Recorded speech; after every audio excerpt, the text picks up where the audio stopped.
Hey guys, welcome to today's live by Intellipaat. I am Ram and I'll be taking the live today. Okay, now before we go ahead with today's topic, that is what is Selenium, don't forget to hit subscribe and hit the bell icon so that you don't miss any future updates from us. Now let's go ahead and see what our agenda for our live will be today. So the first thing we will see is what is Selenium. We will learn what is Selenium and how we can use it. And then we will learn why Selenium. Why do we need to use it? What are the issues that it helps us to overcome? Then we will see what are the components of Selenium. We will be talking about the components of Selenium because Selenium is not a single tool. Rather, it's a set of different tools that we can use for our testing purposes. And then the fourth topic will be features of Selenium. We'll see what all features Selenium provides us. And finally, we'll see the salary of the Selenium developer and further learning. Okay, now let's go ahead and see what is Selenium. So how can Selenium help us in the field of software development? And how can it be the best possible how can it help us to create the best possible software out there? So Selenium is basically an open source automation tool, which acts as a testing suite for web-based application. What this means is that we create automation scripts that run on web-based applications and they run test scripts on them. So they can test the application based on the functional requirements. Now, let's take an example. You have a food-based web app and you want to test it. You want to see if it can accept all the values it's supposed to, or rather accept all the functionalities, like to see which all functionalities you can test. Like you have an application and you want to test all of its functionalities, right? Before you send it out for production.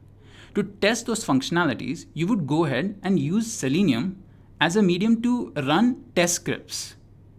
So Selenium will act as an automation tool, which will run automated scripts, which will help us to figure out if our functions are working as they intend to or not.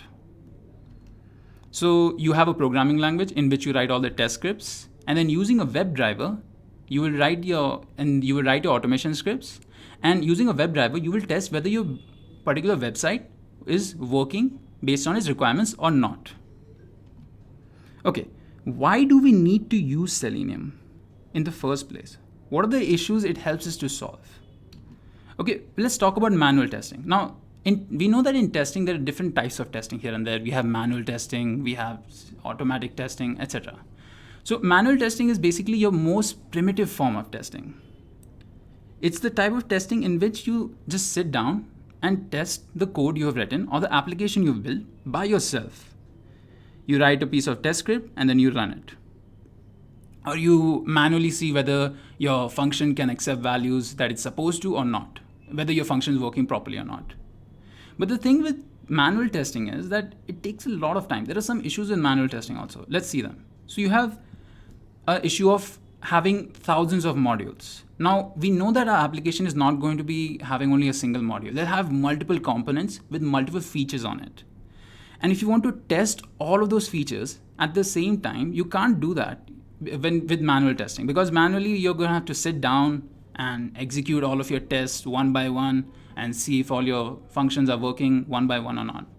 This is a very tedious process. It takes a lot of time, and you can't spend a lot of time on just running the scripts. You have other work to do. Maybe you as a developer have made code and you've sent it for execution in the production environment. And the tester comes and he starts testing it. But he's not only testing the feature that only one feature that the developer has made. He has to test a lot of multiple applications and features here and there. So he can't just sit down and execute all the test scripts by himself. So that is a big disadvantage with manual testing. And you only have limited time when you're developing a software. You can't spend unlimited time. When you have thousands of modules to test, you can't just sit and test them manually, one by one. It will take a lot of time, and in software development lifecycle, you don't have so much time. And finally, if you talk about it, it occupies the person, whoever is testing. If he's occupied in testing over here, then he can't work with other things. If he has another job to do, then he can't do it because he is occupied with this particular thing. And there are other things also. If you're having manual testing, then you have to, You don't have a record of what tests were passed and or how were they passed, those kind of things. And if you don't have a record, then you can't go back and check your logs if you have any future errors or etc. And we can't have multiple things at the same time also.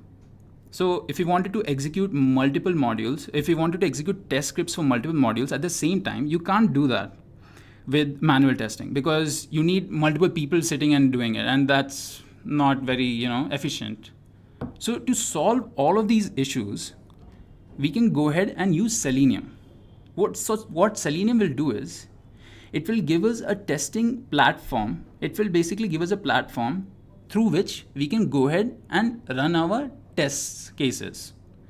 So if we have a web-based application, and if you want to run test cases on the particular web-based application, then you would create a automation code. You would write some automation code, and this automation code will be the one that will help you execute your test cases. So Selenium doesn't work alone.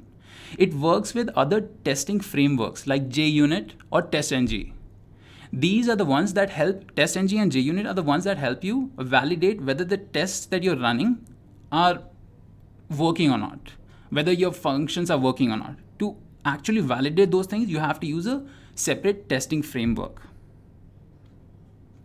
So this is how Selenium works, and this is why we need to use it.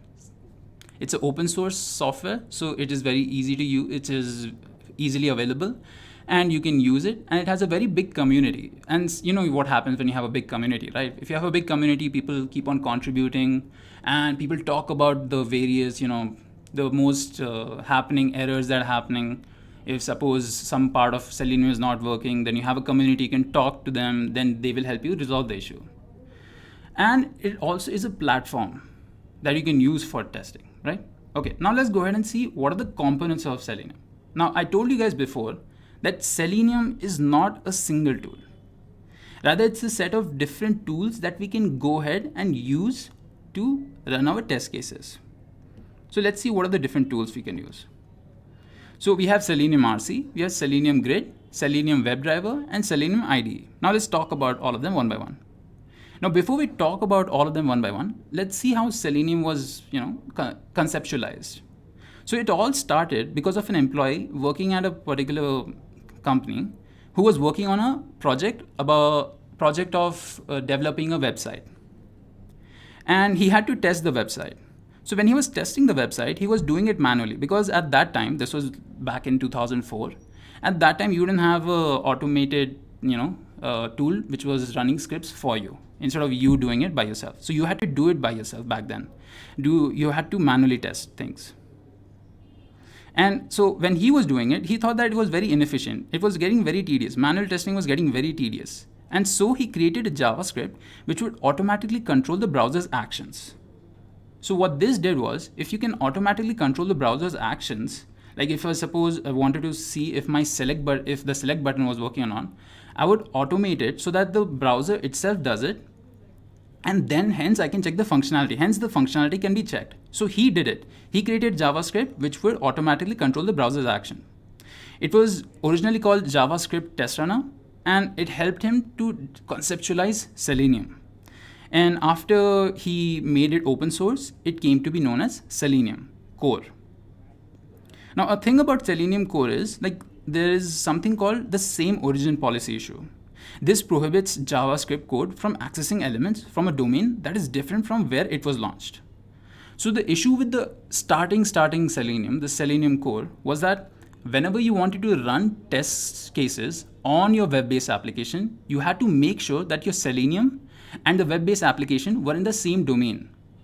So what that means is you either had to have Selenium on the domain in which the website was, or you had to have the website in the same domain as your Selenium is. So if your Selenium is in your own system, like in your local host, then you need to have the website also on the local host. Now this can be very task extensive, because you can have multiple testers working on the same website, and they can't just download the website onto their system. It will take websites can be very big, and it takes a lot of time also to do so. So that is the issue. Since Selenium wanted these websites to be on, they wanted them to be on the same domain, otherwise they wouldn't work. So there was a workaround created for it. And that was Selenium RC, that is Selenium Remote. So testers using Selenium had to basically, so a server which was written in Java was created to act as an HTTP proxy, which would trick the browser into believing that the server core and the web application came from the same domain. Since it was able to trick them into thinking that both the server core and the web application were from the same domain, the test cases ran. So this was basically a workaround. Instead of directly doing it, you just created an HTTP proxy, which tricked Selenium into thinking that, okay, yeah, so they're both in the same domain, even though they weren't. And that is Selenium RC. So Selenium RC supports many languages to write tests in. Like you can write in any language you prefer to. You're not stuck to one language. You can use Java, C#, Perl, PHP, Python.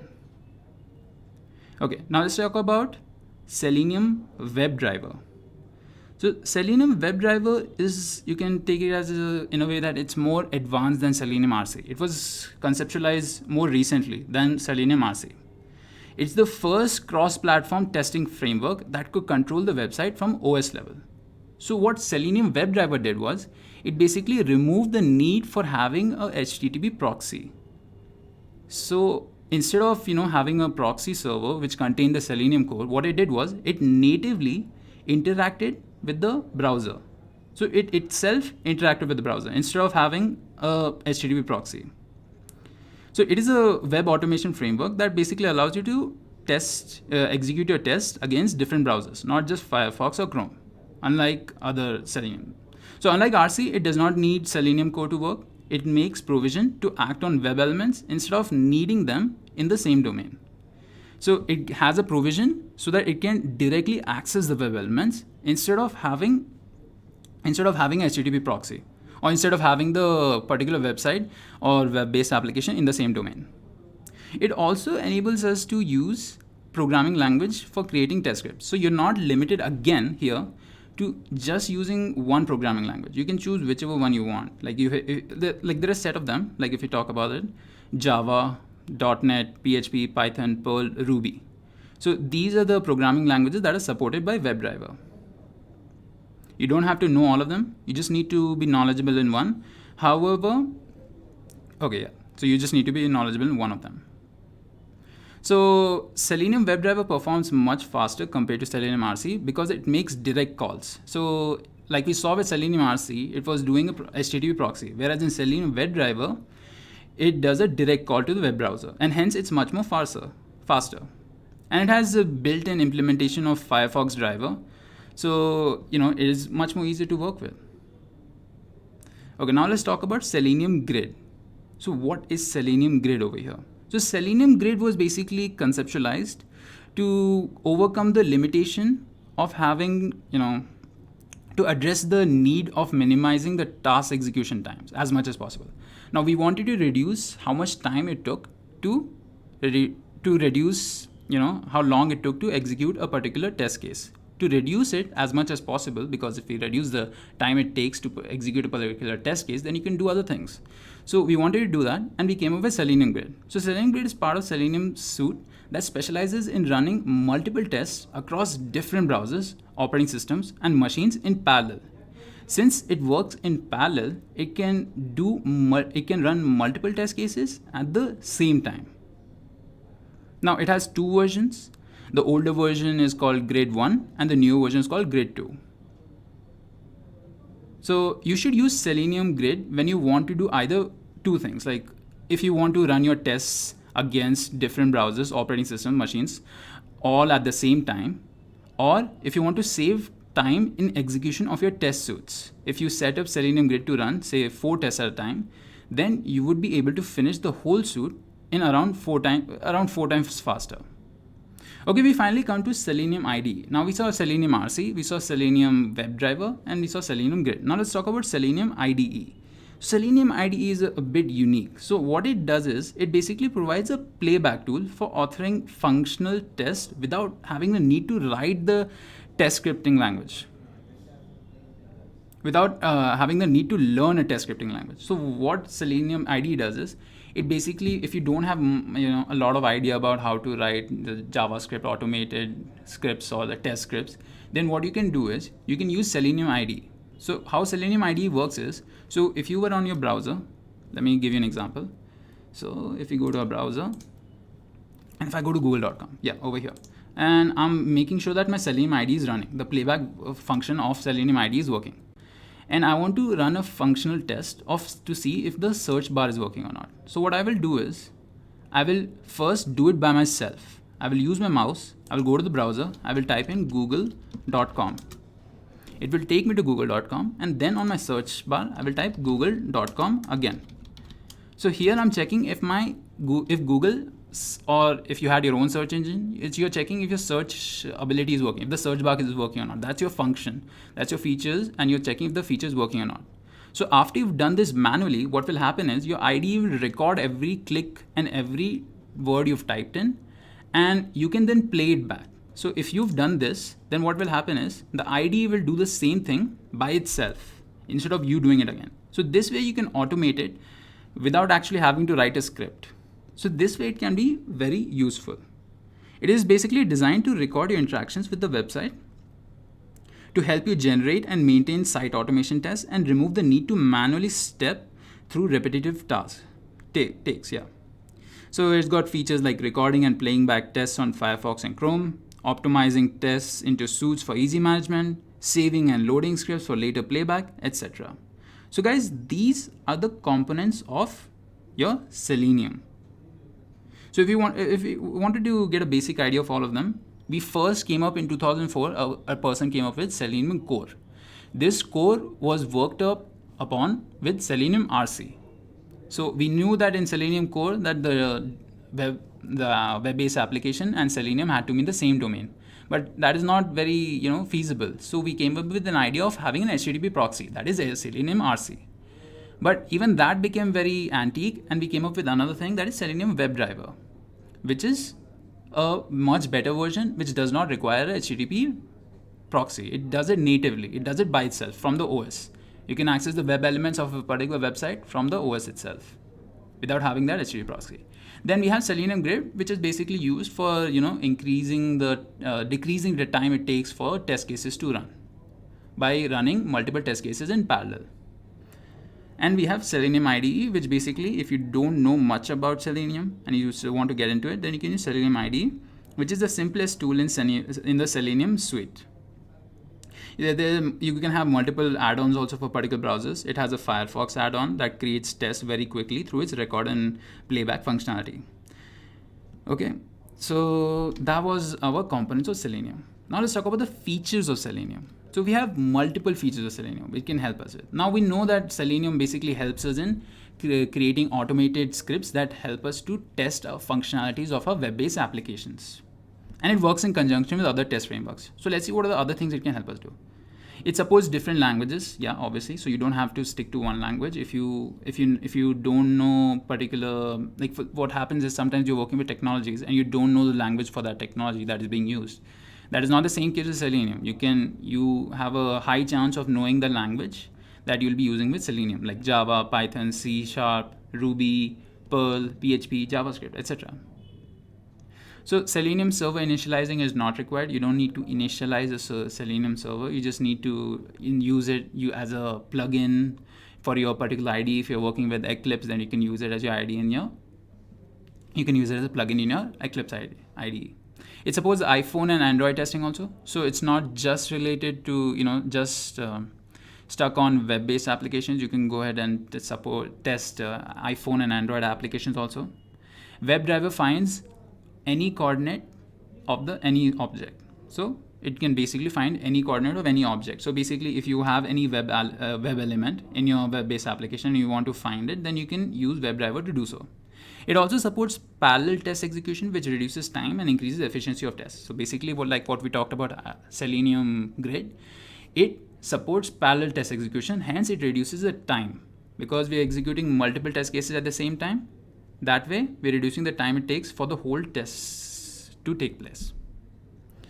And Selenium can be integrated with frameworks like Ant and Maven for source code compilation. Now, if you work with Java before, if you work for, creating a Java-based desktop application or a OS application, or if you worked with web-based application you've created with Maven or Ant.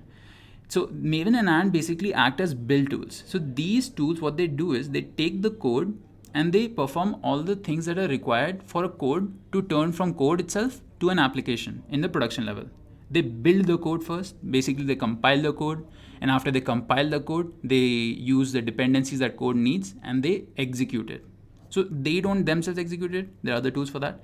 But if we come back to the point here, Ant and Maven basically do all the things, like they build the code, they can help you test it also. So whenever you're working with your Java code, you'll be working with Maven or Ant, right, to build it. And you can integrate Selenium and all the other particular test frameworks you're using like JUnit or TestNG with your build tool. And hence you can go ahead with working with these particular build tools. Selenium requires fewer resources as compared to other automation test tools. Now there are other automation test tools out there like Casper.js or Kotlin, but Selenium is much more easier to use and it requires fewer resources also. So it's not very heavy on your system. So if you have a system where you have very, the requirements are not supposed to be high, where the resources are supposed to be shared with other things also, you're running other things on the system, then, and you still want to use a testing software, automation test tool, then you can go ahead and use Selenium because it uses fewer resources, hence it won't cause any competition between the softwares that are being used in the particular system. And you can still make sure that you're working with automation test tools and you're testing your particular web-based application. And you're having the maximum test coverage that is possible. So now let's see the average salary. Now we know what Selenium is, but what's the main juice over here? The main thing we have to talk about is average salary, because as a Selenium developer, you'll be earning money, because as a Selenium developer earns a lot of money here. So let's talk about this, how much money, average salary you can earn. So if you're in US, then you can earn around $125,000 dollars a year. That's like 6-figure salary. If you have a 6-figure salary, you're pretty much set for your life. And even in India, it's not less. An average Selenium developer earns around 4 lakhs. And you still have a lot of 4 lakhs per year, but you still have a lot of growth. 4 lakhs is just an average number. You can still earn much more than this.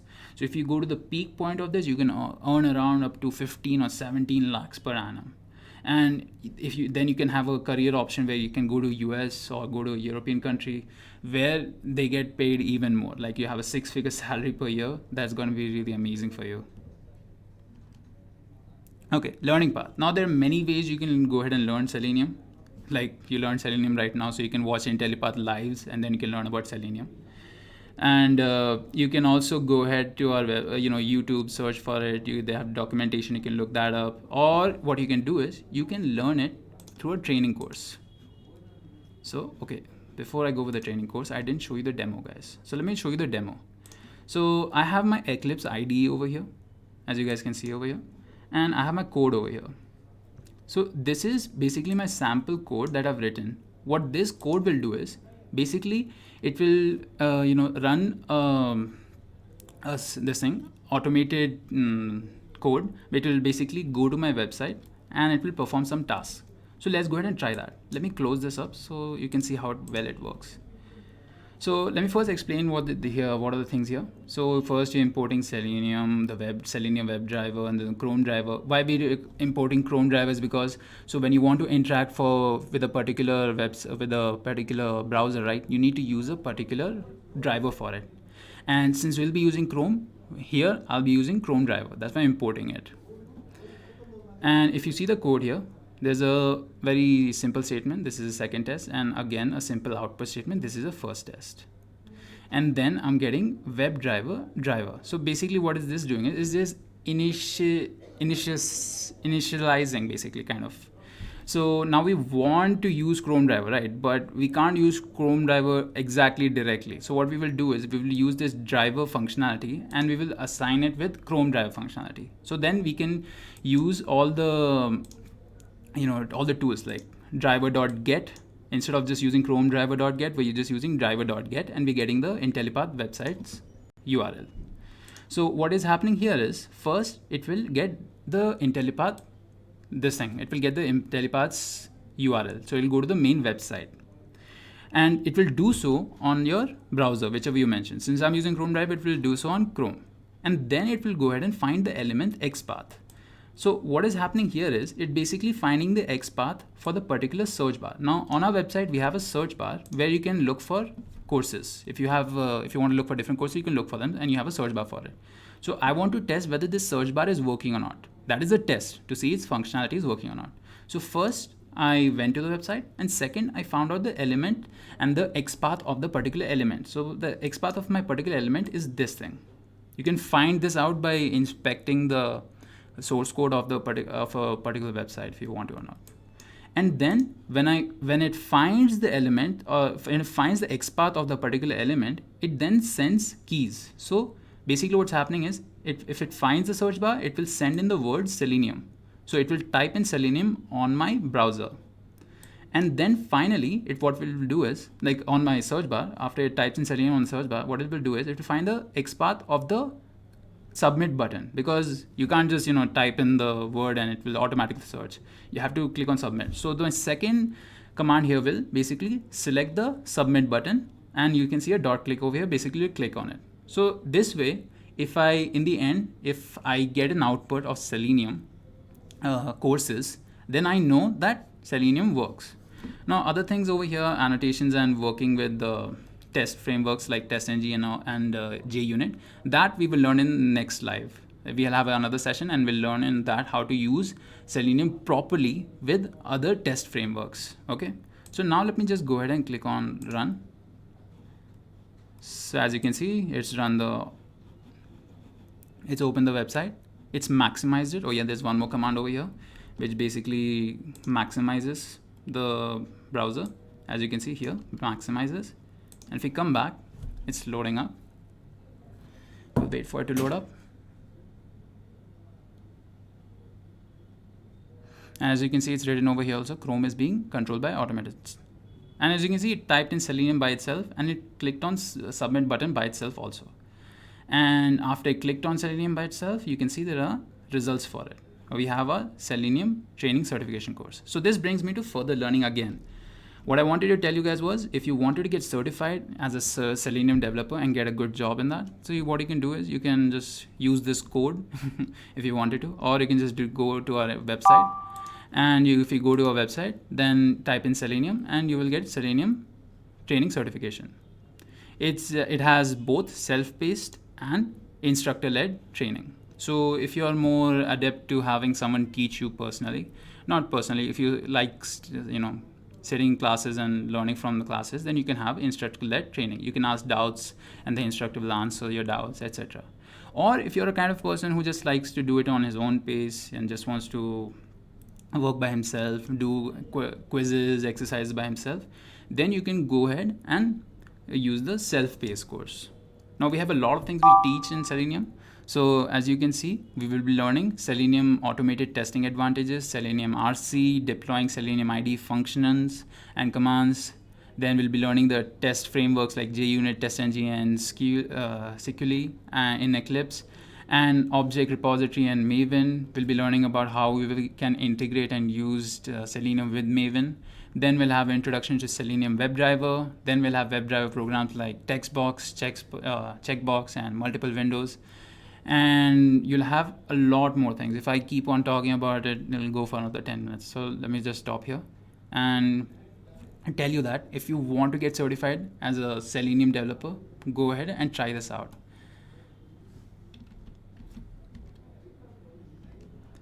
Okay, so guys, that was it for our live.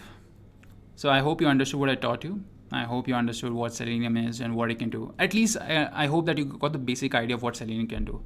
And you take this as an opportunity to go ahead and learn it by yourself, or learn it through instructor-led programming, or through a self-paced program, and get a good job with it. Okay, one more thing before I leave.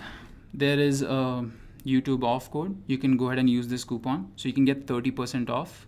If you type in YouTube 30 when you apply for when you buying the course, then if you apply YouTube 30, then you'll get 30% off, and it becomes much more cheaper.